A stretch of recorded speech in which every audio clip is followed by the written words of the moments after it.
Good evening everyone.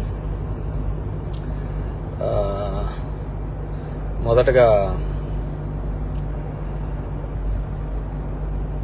ఈరోజు YSR Congress party కోసము, నా కోసము పనిచేసిన ప్రతి ఒక్క కార్యకర్త, ప్రతి ఒక్క నాయకుడు, ప్రజలు అందరికీ కూడా పేరు పేరు ధన్యవాదాలు తెలియజేసుకుంటున్నాను.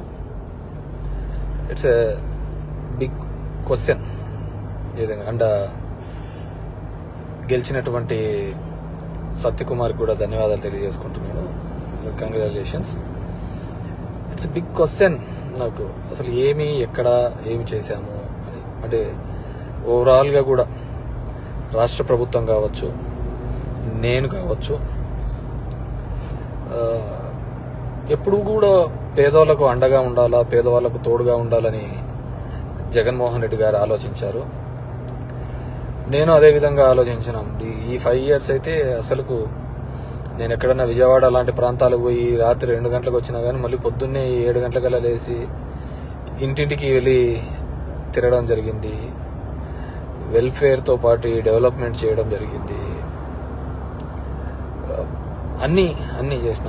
కేవలం 2 నెలల్లో వచ్చి అసలు అతను ఎవరో తెలియదు, పాడు తెలియదు. ఎక్కడైనా పోయి మామూలుగా జనరల్గా పోయి కూర్చొని నిలబడినా కానీ ఎవరు జనాలు కనుక్కోలేరు. దీంట్లో మరి ఐ ఫీల్ రియల్లీ సాడ్, బాధ అనిపించేస్తుంది నిజంగా. ఎందుకంటే అరే ఏంది మనం ఇంత కష్టపడి, మగ్గమ్మ వాళ్ళు సూసైడ్ చేసుకుంటే ఎంటపడి భిక్షాటం చేసి డబ్బులు ఇచ్చినాము, నీళ్లు లేక అల్లాడిపోతుంటే తాగునీళ్ళు ఇచ్చినాము, రోడ్లు లేదంటే రోడ్లు ఇచ్చినాము, ఎన్ని కావాలన్నీ చేసినాము. So I feel really very bad. So నిజాయితీగా ఉంటే సరిపోదు, కేవలం అబద్ధాల మీదే బతుకుతేనే బాగుంటుందనే ఆలోచన ఉందేమో తెలియదు. కానీ మనం అది ఆడలేకపోయినాం. ప్రతిసారి కూడా ఇంటికి వచ్చిన ఎవరికే గానే ఇబ్బంది పెట్టకూడదు, న్యాయం చేయాలనే ఒక ఆలోచన ధోరణితోనే పనిచేసుకుంటూ రావడం జరిగింది. కానీ దురదృష్టం, అదే జగన్మోహన్ రెడ్డి కూడా అంతే. మొట్టమొదటిసారి ఒక నాయకుడు పేదవాళ్ళకు మేలు జరగాలి అని ఆలోచించాడు. మేబీ సంక్షేమం ఎక్కువగా చేసి ఉండొచ్చు, ఎప్పుడు లేనంత మాత్రాన అభివృద్ధి జరగలేదు అనేది మాత్రం అబద్ధమే కదా. మీ గ్రామాల్లో ఉన్న సచివాలయాలు కావచ్చు, హాస్పిటల్స్ కావచ్చు,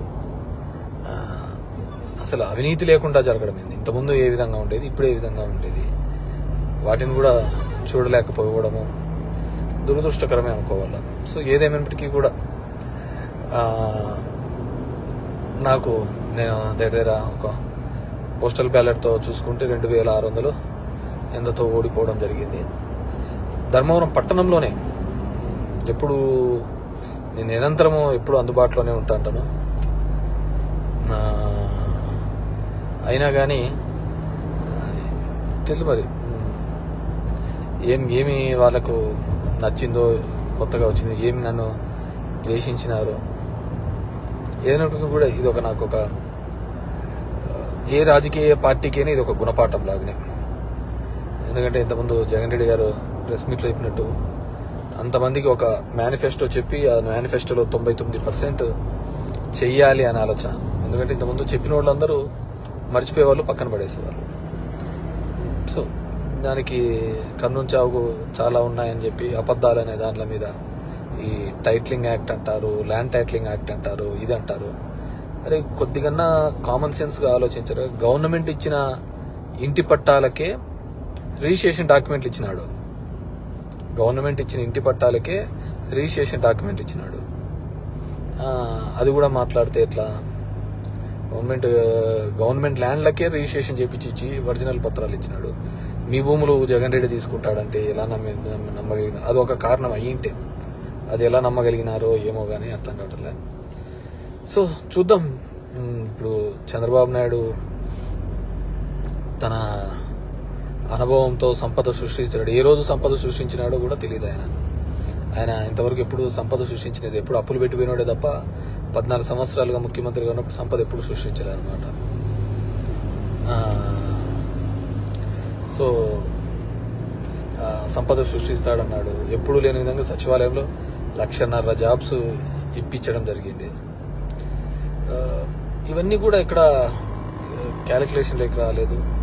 జనం దగ్గరికి సేవలు రావాలి. కరోనా లాంటి క్లిష్టమైన పరిస్థితిలో ఆ కుటుంబానికి తోడుగా ఉన్నాడు. మేబీ మనుషులంటే అలాగే ఉంటారేమో మరి తెలియదు. కానీ ఏదైనప్పటికీ కూడా నా పార్టీ కోసము నిరంతరము కష్టపడిన వైఎస్ఆర్ కాంగ్రెస్ పార్టీ కార్యకర్తలకు, నాయకులకు, నాకు ఓటు వేసి నా ప్రజలకు అందరికీ కూడా పేరు పేరున ధన్యవాదాలు. మా నాయకులకి, కార్యకర్తలకు కూడా ఒకటే చెప్పదలుచుకున్నాను. ఊర్లో చిల్లర అన్నీ కూడా చేస్తూ ఉంటారు. కానీ లెక్క ఎప్పటికీ తప్పదు. లెక్కలు ప్రతి ఒక్కరు ఉంటాయి. కాబట్టి అందరూ కూడా సమన్వయంతో ఉండండి. మనం ఎవరికే కానీ చెడుపు చేసినది లేదు, ఇది లేదు. మన గడప శత్రువు తొక్కినా ఆ శత్రువుకు మంచి చేసేది తప్ప చెడు చేయలేదు అనమాట. సరే, కొన్ని అనివార్య కారణాల వల్ల మనం ఓడిపోయి ఉండొచ్చు. ఏదైనప్పటికీ కూడా నాకు మద్దతుగా నిలబడిన అందరికీ కూడా, ప్రతి ఒక్కరికి కూడా పేరు పేరున ధన్యవాదాలు తెలియజేస్తున్నాను. Thank you.